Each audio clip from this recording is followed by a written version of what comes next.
De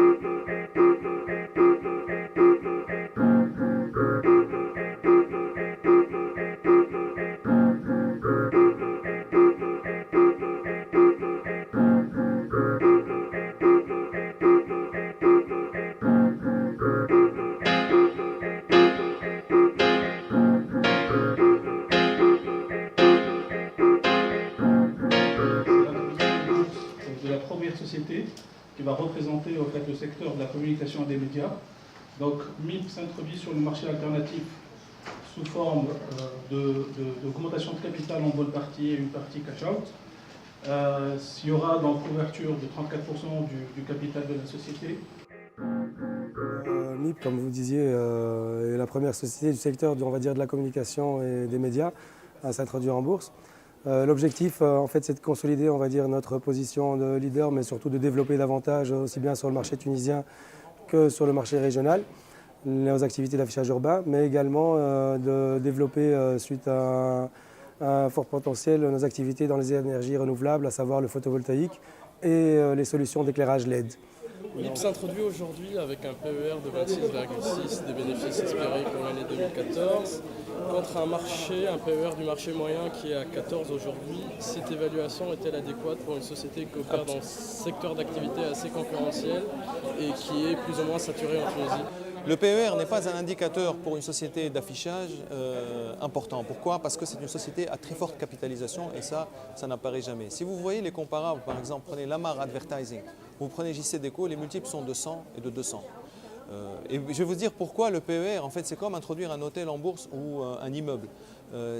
La part de l'actif est tellement importante que faire des multiples de PER, qui est en fait un résultat infime de l'ensemble de l'actif qu'on loue quelque part, parce que c'est de la location, même s'il y a du service derrière, mais en réalité c'est un louage d'espace, ceci ne peut se faire que avec, je dirais, un rendu moindre, puisque l'actif il est amortissable sur 10, 15, 20 ans. Donc on ne peut pas avoir des PER très élevés, à moins que l'actif ne soit ridicule par rapport. Vous comprenez ce que je veux dire? Donc voilà un peu l'esprit. On ne peut pas introduire une société comme celle-ci qui a énormément d'actifs qui n'apparaissent pas. Il aurait fallu faire une réévaluation de l'actif pour faire apparaître ce gain de valeur, ce goodwill quelque part dans le bilan, ce qu'on n'a pas fait parce qu'on pense que c'est quand même une valeur de croissance. C'est vrai qu'on a un marché, on a un contexte. Je ne disconviens pas du fait que le contexte est très difficile, que le marché est très difficile et c'est pour ça qu'on l'a introduit sur le marché alternatif. D'ailleurs, je vais rebondir sur ça. Le marché aujourd'hui est caractérisé par un manque de volume, donc on tourne autour d'un volume moyen quotidien de 2 millions de dinars et on voit une succession d'introductions sur le marché. Alors, pensez-vous qu'aujourd'hui, cette succession d'introductions qui ce qu'on observe sont en train d'assécher les liquidités sur le marché, c'est une très bonne décision pour la Bourse de Tunis? Alors, je vais vous répondre à une question, c'est une question qui est très pertinente. Encore une fois, vous avez des questions très pertinentes et j'espère pouvoir y répondre de manière satisfaisante. Alors, le marché, généralement les gens s'introduisent sur des marchés qui sont en croissance. Pourquoi? Pour profiter d'un événement spéculatif, ça veut dire que ce sont des sorties. Là, ce n'est pas le cas. Là, c'est une entrée. Je m'explique, c'est une entrée sur le marché alternatif, alors que la société est éligible au marché principal. On l'a capitalisée pour qu'elle continue l'aventure. Donc, ce n'est pas une prise d'intérêt, c'est l'entrée pour profiter de quelque chose.